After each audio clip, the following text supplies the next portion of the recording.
Y el arrepentimiento, en realidad, es, como dijimos al principio, ese cambio de rumbo en la vida, ¿sí? Por esto es que se ha dicho que Allah Ta'ala tiene dos secretos con cada uno de sus siervos que le transmite por inspiración.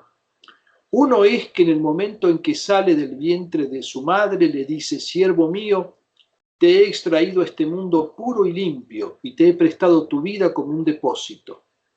Fíjate cómo cuidas el depósito y cómo me lo devolverás cuando te encuentres conmigo al morir.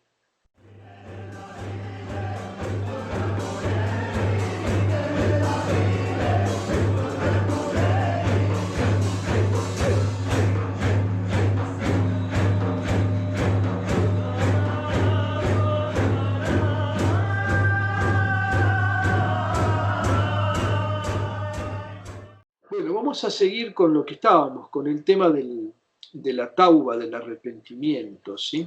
Lo habíamos dejado por acá.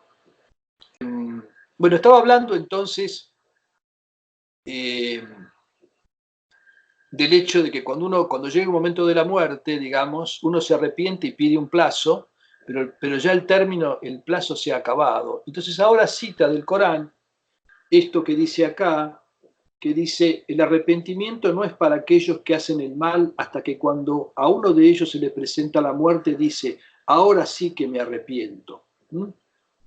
Y esto sigue, porque esto sigue, la ley ya sigue, ni tampoco para aquellos que mueren siendo incrédulos. Para ellos tenemos previsto un castigo doloroso. Es decir, postergar el arrepentimiento, esto del taswif, o sea, de la postergación constante de las cosas hasta último momento, no funciona, ¿sí? Puede ser que en algún caso Allah acepte, pero en principio no hay que tener esperanza en que eso va a pasar. O sea que tratemos de que no nos sorprenda la muerte habiendo postergado el arrepentimiento. Dice el Corán, y dice un hadiz, no es el Corán, no, dice un hadiz del profeta, alayhi salatu wasalam: cuidaos de la postergación del arrepentimiento, o guardaos de la postergación del arrepentimiento. Y el arrepentimiento, en realidad, es, como dijimos al principio, ese cambio de rumbo en la vida, ¿sí? Que ya hablamos, no voy a repetir eso. Por esto es que se ha dicho que Allah Ta'ala tiene dos secretos con cada uno de sus siervos que le transmite por inspiración. Uno es que en el momento en que sale del vientre de su madre le dice: siervo mío, te he extraído a este mundo puro y limpio y te he prestado tu vida como un depósito. Fíjate cómo cuidas el depósito y cómo me lo devolverás cuando te encuentres conmigo al morir. Y el otro es cuando entrega su espíritu y le dice, o sea, cuando entrega su espíritu, en el momento de morir, ¿no? ¿Está? Siervo mío, ¿qué hiciste con el depósito que te concedí? ¿Lo cuidaste hasta encontrarte conmigo como fue el trato, para que se te dé tu recompensa, o lo echaste a perder y recibirás el reclamo y el castigo? Esto tiene que ver con unas aleyas coránicas que son estas, ¿sí? Que tienen que ver con esto. Dice el Corán: sed leales al pacto que tenéis conmigo y yo seré leal al que tengo con vosotros. O sea, el pacto que tenéis conmigo es seguir la guía de Allah, ¿tá? Porque cuando Allah hace descender al hombre del paraíso, ¿no?, le dije: os enviaré una guía, y quienes sigan mi guía no tendrán que temer ni se entristecerán, ¿sí? Entonces eso garantiza Allah, que los que sigan su guía, ¿no?, y son fieles al pacto, Él será fiel a su promesa de que no tendrán que temer y se salvarán. Y la otra ley del Corán dice: aquellos que respetan lo que se les confió como depósito y sus pactos, ¿sí? Hemos hablado la vez pasada, bueno, no sé si, creo que hablé o citamos las aleyas coránicas que tienen que ver con lo importante que es respetar el pacto, respetar la palabra, los juramentos, las promesas, etc., ¿sí? Bueno, acá empieza el tema sobre la aceptación del arrepentimiento. y las condiciones. Debes saber que cuando el arrepentimiento cumple con las condiciones exigidas, sin duda que será aceptado, ¿sí? Porque, bueno, ya citó los hadices al respecto. Cuando te hayas arrepentido, no dudes, pues, sobre su aceptación o no. Duda más bien sobre si tu arrepentimiento ha cumplido o no con esas condiciones. Quienes, observando con la luz de la visión interior, han comprendido cuál es la verdadera realidad del corazón, cómo se conecta con el cuerpo y cuál es su relación con la presencia divina, saben que el velo que los separa del Altísimo es sin duda la desobediencia y que el arrepentimiento aceptado es lo que descorre ese velo. O sea, la asía, la desobediencia, es aquello que nos enturbia, es lo que pone un velo entre nosotros y la presencia divina. Y el arrepentimiento es lo que descorre ese velo. Porque el corazón es originalmente puro y su esencia es de naturaleza angélica. Es como un espejo en donde, si no se ha manchado y empañado, se reflejará la presencia divina cuando el siervo parta de este mundo. Bueno, hay muchas cuestiones sobre el tema del corazón, ¿no? A otras veces hemos hablado del tema. El corazón en principio está puro y después se va como, y tiene toda la potencialidad en su pureza para permitir el reflejo de la presencia divina. Para eso fue creado. Esa es la función del corazón, que es el asiento del Espíritu de Allah. Bueno, en esta vida, dice, con cada falta que se comete, se deposita sobre el corazón un polvo que lo oscurece. Y con cada acto de obediencia, una luz se proyecta sobre él, limpiando esa oscuridad. Así se suceden continuamente sobre el espejo los efectos de la oscuridad de las faltas y de las luces de la obediencia. Esto es una figura que está muy presente en el Corán, que compara las faltas con lo que llama al-zulumat. El-zulumat son las tinieblas. La persona se mueve a veces en un estado de tinieblas y el corazón dice que esas tinieblas pueden llegar a ser tan profundas que si uno extiende la mano no la ve. O sea que no ve lo que hay más allá de medio metro de sus ojos.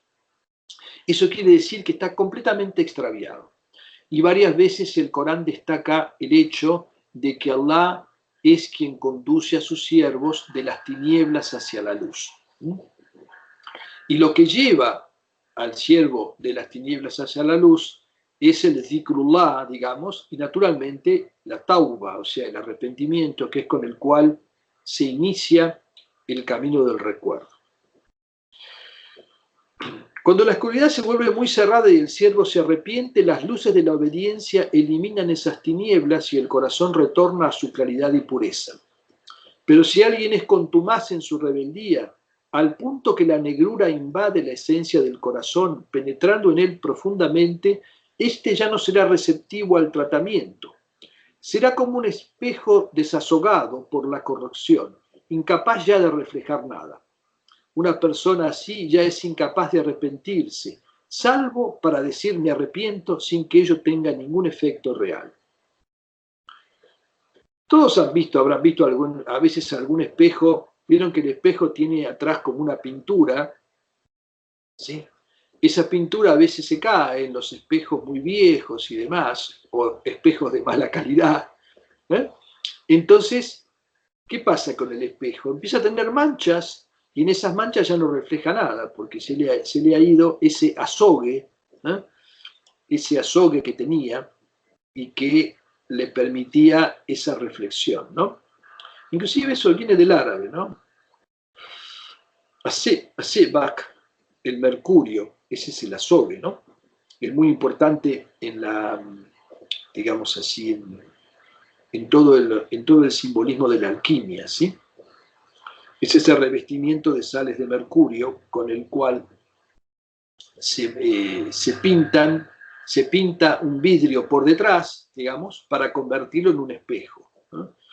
Entonces, digamos, Cuando se pierde esa pintura, nacemos con esa pintura, reflejamos. Eso lo vemos en las criaturas, ¿no?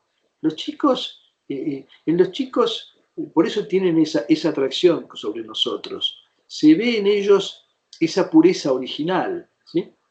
No hay en ellos un nafs que esté interviniendo. Después rápidamente los chicos se comienzan a acostumbrar a las cosas que les gustan, a lo que quieren, a los caprichos y todo eso.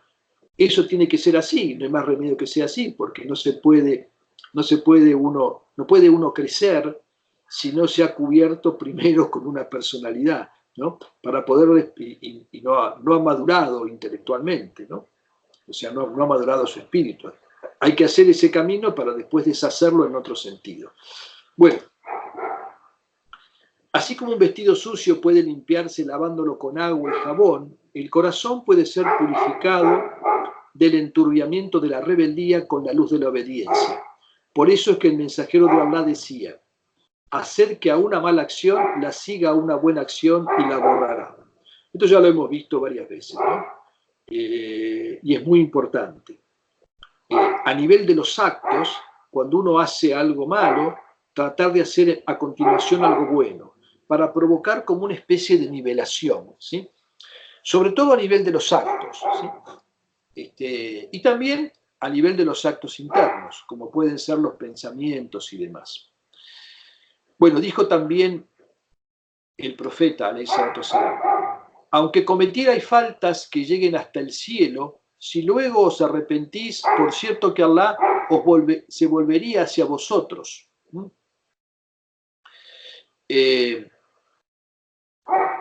Tiene varias redacciones este hadiz también. Las faltas en realidad, lo dijimos varias veces, las faltas parecen algo inmenso, algo insuperable, y en realidad no son nada, ¿sí? Las faltas son como puro humo, pero no nos damos cuenta de eso hasta que no nos arrepentimos, hasta que no nos damos vuelta. Al principio parece algo insuperable, pero si uno aunque uno esté cubierto por eso y parezca que no puede salir, si uno se remuerde de eso, ¿sí? Fíjense que acá usa la palabra nadamtum, o sea, cuando uno empieza a sentir que eso le pesa y le duele, porque nada más es en realidad sentir remordimiento por eso, sentir dolor por eso.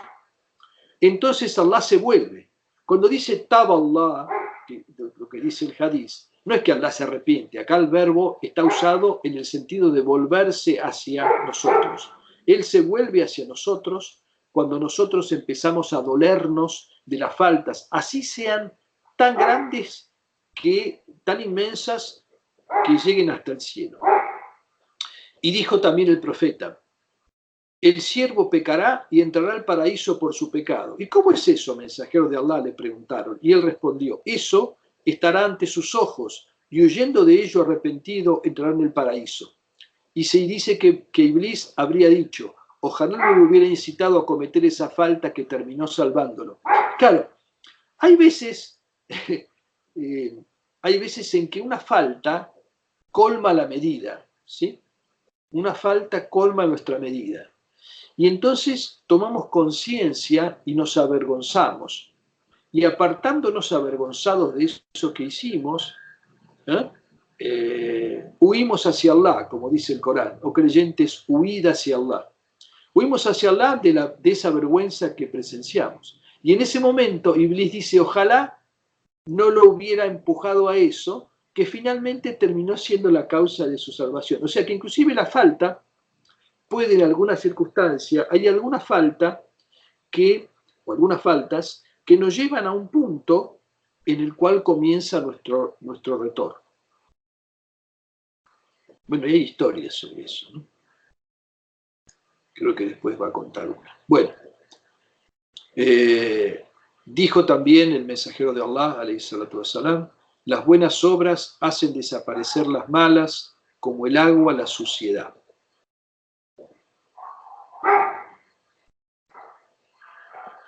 Por eso es importante, ¿no? Una buena obra es el salat. Por eso decíamos antes que el profeta comparó el salat como un arroyo de agua clara y fresca y pura que pasa por la casa. Si uno cumple con su salat, como decía antes eso que leímos del Corán, Inna salata tanhi anil fahshay wal munkar. En verdad la oración preserva de la obscenidad, de la desvergüenza y de lo rechazable, del error, ¿sí? Y ese es el efecto de los actos concretos, ¿sí? O sea, hay que hacer actos concretos para ir compensando en el nivel de los actos lo que nos empuja para el otro lado. Se cuenta que cuando Iblis fue maldecido, le pidió a Allah una prórroga antes de castigarlo. Y él se lo prorrogó hasta el día del juicio. Entonces Iblis dijo, por tu gloria, que no saldré del corazón del hijo de Adán mientras siga vivo. Y dijo Allah Ta'ala, por mi gloria y mi majestad, que yo no le velaré el arrepentimiento mientras siga vivo. ¿No? O sea, Shaitán dice, voy a estar ahí jodiendo al hombre en su corazón mientras viva. Y Allah dice, y yo no le voy a impedir que se arrepienta mientras viva. Esto parece estar en contradicción con lo que dice antes, ¿sí? En el sentido de no arrepentirse a último momento. Pero también hay hadices como este que dicen que en algunos casos, hasta último momento, si el arrepentimiento es profundo y sincero, Allah lo acepta. Pero puede ser que lo que hay que temer es que uno llegue a la muerte muy endurecido, ¿sí? Como para realmente en ese momento tener un arrepentimiento sincero. Bueno, que Allah nos preserve de eso.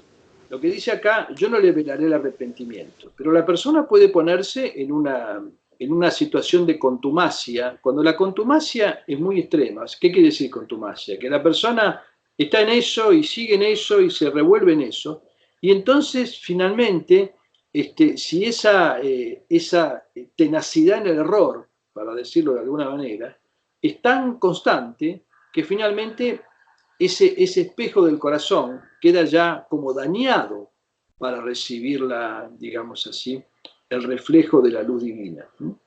A eso se refiere, a eso es lo que hay que temer sobre todo, ¿no? Sobre todo hay que temer a eso. O sea, no acostumbrarse a las faltas. Partimos de la base, como se dice siempre, ¿no? Calculo que ninguno de nosotros hace grandes macanas. El problema es acostumbrarse a las pequeñas macanas y decir, son pequeñas, ¿sí? O sea que no joroban. Y hay un hadiz que dice, ¿sí?, que no descuidéis ninguna buena acción, por pequeña que sea, porque no sabéis detrás de cuál de las buenas acciones está la complacencia de Allah.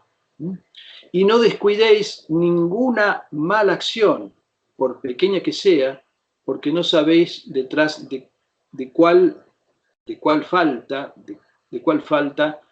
puede estar la ira de Allah.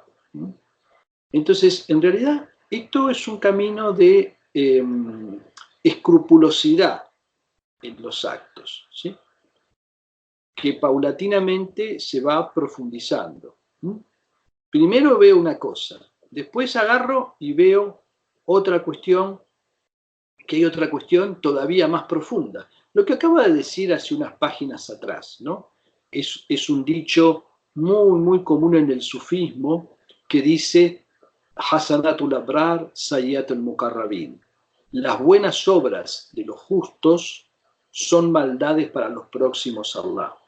Entonces, lo que ahora está bien para mí, más adelante puede ser algo malo.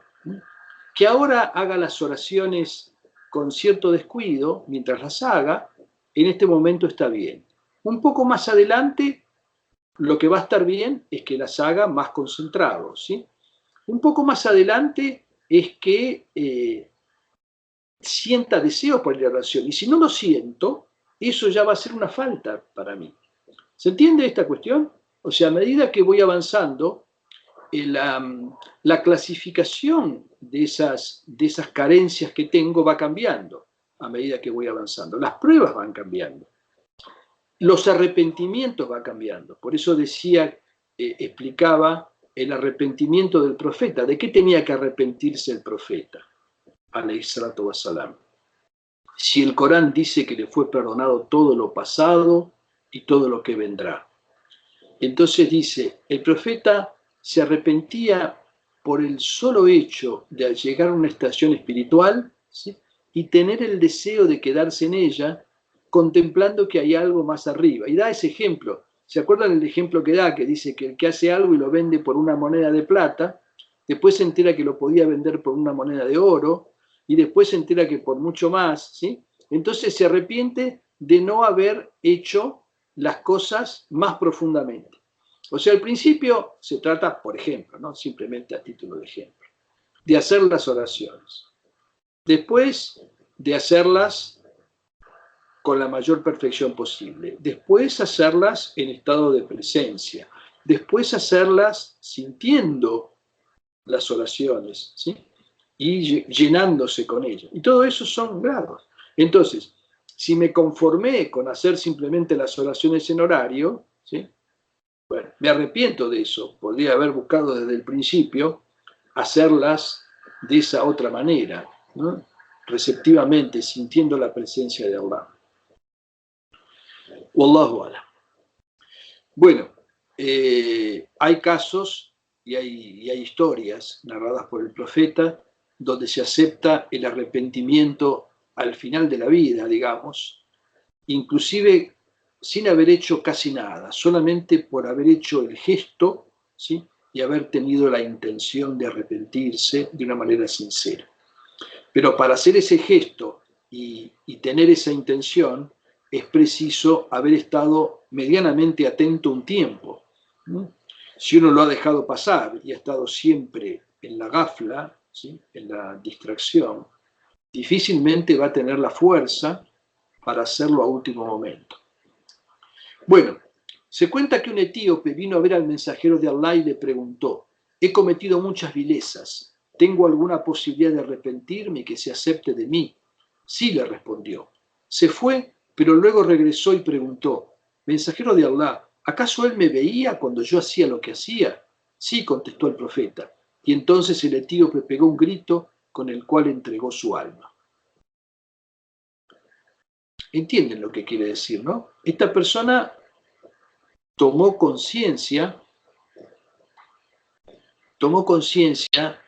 de que Allah lo veía cuando él hacía lo que hacía, y quedó sobrecogido por la vergüenza de la presencia de Allah, contemplando todos sus actos. Nosotros cuando hacemos lo que hacemos, y aunque no se han hecho, cuando pensamos lo que pensamos muchas veces, cualquier cosa, cualquier porquería de un montón de situaciones, no estamos conscientes que Allah, como dice el Corán, el Corán dice, sabemos lo que le susurran sus almas, ¿sí? Sabemos lo que anida en sus pechos. No somos conscientes de eso. Si supiéramos que alguien que nos rodea sabe lo que nos pasa por la cabeza, nos daría tanto vergüenza que nos moriríamos de vergüenza. Porque muchas veces pensamos barbaridades inclusive de gente muy cercana, inclusive de gente a la cual queremos mucho. Si realmente se diera eso de que la gente pudiera leer el pensamiento, las humanidades se matarían unos a otros, ¿no? Cuando se viera eso que hay en el otro realmente. Bueno, esa vergüenza que sentimos con los demás no lo sentimos ante Allah subhanahu wa ta'ala, que es un testigo de todo lo que hacemos, porque Él está más cerca nuestro que nuestra vena yugular. Pero no somos conscientes de eso. Pensemos en eso, que Él es testigo de todo lo que hacemos. Eso es el ihsan, ¿sí? Obrar como si Allah te viera, porque aunque tú no le ves, Él sí te ve, ¿no? Entonces, acá el hecho de que sea un habashi, o sea, un etíope el que hace esto, es muy importante, porque el habashi en esa época era el prototipo de la persona despreciable. O sea, el habashi eran unos negros de pelo moteado, ¿sí?, que generalmente eran esclavos de la élite árabe del Hijaz, ¿sí? Entonces, que una persona así sea capaz de este profundo arrepentimiento, de esta toma de conciencia en un momento, al punto tal que entrega su vida y su arrepentimiento es aceptado, porque muere de arrepentimiento, era como... Esto tiene sentido enfocado en la época. Uno dice acá un etíope, bueno, un etíope podría haber dicho un francés o qué sé yo, cualquier otra cosa. No, no. Acá tiene una función. Por eso dijo el profeta, alayhi salatu wassalam, obedeced al emir, ¿no? Aunque sea un habashí de pelo ensortijado, ¿no? Como tenían ellos ese pelo mota, ¿no? ¿Por qué? Porque la arrogancia de la condición no nos lleva a distanciarnos y a ver desde arriba, ¿no? Y eso es esa cuestión de la soberbia es bueno, espiritualmente un rasgo de lo más detestable, ¿no? Al-Fudail ibn Iyad contó, Allah Ta'ala le dijo a uno de los mensajeros, albrice a los pecadores de entre mis siervos con la buena nueva de que si se arrepienten lo aceptaré de ellos, y adviérteles a los veraces que si yo les aplicara mi justicia, los castigaría.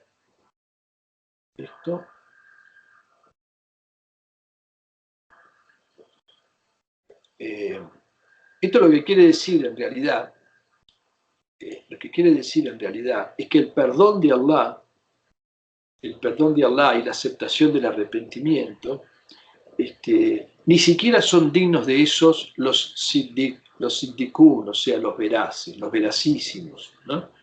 En realidad, el perdón de Allah es incomparable respecto del esfuerzo del siervo. Lo que, digamos, uno tiene que hacer es poner la intención lo más sincera posible.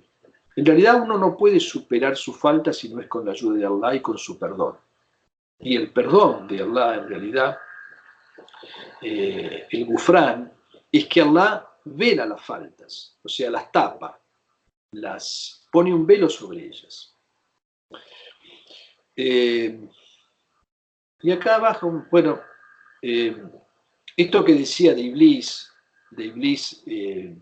está en el Corán, ¿no?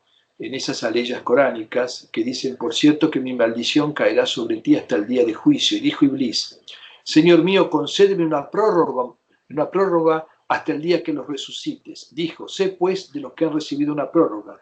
Y dijo Iblis, juro por tu gloria que los extraviaré a todos ellos, excepto a tus siervos puros. Y también está en 7, 13, 18. Esta cuestión de que se le permite a Shaitán una prórroga a su castigo, a su desobediencia, y Shaitán entonces se erige en enemigo del hombre, ¿sí? Que muchas veces el Corán dice claramente, Shaitán es vuestro enemigo, tomadlo como enemigo. Pero Shaitán no es una figurita que está ahí afuera nuestro, sino que Shaitán lo llevamos, como dice en ese hadith citado al principio, lo tenemos dentro nuestro, igual que ocurre con Allah, subhanahu wa ta'ala. O sea, es un principio en contra, es como una fuerza, digamos, centrífuga respecto de la fuerza centrípeta que tiene nuestro espíritu, digamos, de concentrarnos y de dirigirnos hacia el uno. Bueno, Talq ibn Habib decía, los derechos de Allah son demasiado grandes para que el siervo pueda cumplir con ellos, pero que amanezcan arrepentidos y anochezcan arrepentidos, pues eso lo salvará por la grandeza de su misericordia y su perdón. Esto dice lo mismo que antes, ¿sí? Hay gente que dice, mis faltas son demasiado grandes como para que Allah las perdone. Eso es el colmo de la soberbia, digamos, ¿no? A ver, Allah dice claramente en el Corán que Allah perdona todas las faltas, menos que se le asocie algo, porque en realidad todas las faltas que el hombre comete son una sola. Hay una sola falta que es el shirk, ¿sí? O sea, la disociación, para decirlo de una manera muy general, ¿no? Esa es la única falta. Y en realidad todas las faltas son derivaciones de esa falta única, ¿no? Esa es la falta que hay que corregir. Pero las faltas, en realidad, el esfuerzo que puede hacer el hombre para cumplir con los derechos de Allah, ¿no? Nunca va a alcanzar. Ni siquiera le alcanza a los veracísimos. Pero si uno empieza el día arrepentido y anochece arrepentido, ¿sí?, puede esperar su misericordia y su perdón. Habib ibn Abi Thabit decía: el día del juicio se le mostrarán al hombre sus pecados. Cuando pase uno de ellos, él dirá: por cierto, temía por ti, y será perdonado por ese temor. O sea, fíjense lo que está diciendo. Está diciendo, uno se mandaba una cagada, digamos, y sabiendo que era una porquería, digamos, tenía miedo de las consecuencias de eso. Y solamente por ese miedo será perdonado. Por ese temor, por eso que hacía. Así que bueno, el asunto es no proceder con inconsciencia en todo lo que hacemos. El Islam no es la religión del futuro, el Islam es la religión eterna, es el din de la fitra del ser humano, es el din de los profetas anteriores a Muhammad que dicen en el Corán: somos musulmanes. No hay dos din, ¿sí? Hay un solo din, que es el din de la fitra, que todos han seguido, aunque después sus disposiciones puedan variar, y es el din que se adapta naturalmente a la naturaleza humana. El profeta Muhammad está claramente definido en el Corán, ¿no?, de muchas maneras, inclusive delimitando bien su función. No me animo a definir al profeta, ¿no? Lo han hecho los poetas, lo han hecho los auliyá. Yo creo que la esencia del Nabi alayhi salatu wasalam es que él es la primera luz manifestada por Allah. Es en realidad el alfa y el omega. En realidad todo lo que está por debajo de él es una expresión de su realidad. Por eso cuando le dijo el profeta a Jabir ibn al-Alladi: antes de que fuera creado Adán, ya existía la luz de tu profeta. Y ese es un secreto importante si uno lo medita, ¿no? En realidad, como que toda la creación, todo lo que existe, de alguna manera, está justificado por su existencia. Es simplemente el peso de la fe y el peso de la certidumbre que se ha ido sumando con los años y que me ha ido dando pruebas. Entonces eso sí es lo que me permite ver la enfermedad como una contingencia más de este mundo, digamos, que todos padecen y yo no la estoy pasando todavía, por lo menos tan mal en ese sentido, ¿no? La experiencia de la muerte es claramente una experiencia central. Creo que es un hadith qudsi, dice Allah: nada lamento tanto como en ponerle a mi siervo creyente la muerte, porque sé que la detesta. Yo creo que la partida tiene que ser tanto más serena cuanto ha sido la fuerza de la fe, ¿no? Hay una regla de oro que nos explicó varias veces Tosun Baba y que es fundamental. Cuando vayas a hacer algo, fíjate si eso que vas a hacer te beneficia solamente a vos y no beneficia a nadie más. Si es así, mejor no lo hagas. Si te beneficia a vos y beneficia también a otro, entonces sí puedes hacerlo. Y si te perjudica a vos y beneficia al otro y conseguís hacer eso, ese es el grado más elevado. Es el izar, es el altruismo, en donde uno, digamos, entrega su parte de la acción. Yo creo que esa regla de oro es clave para vivir. Si alguien la pone en práctica, realmente alcanza la felicidad. Sacrificarse por el otro, perjudicándose uno mismo, ese es claramente el grado más elevado. Walhamdulillahi Rabbil Alamin.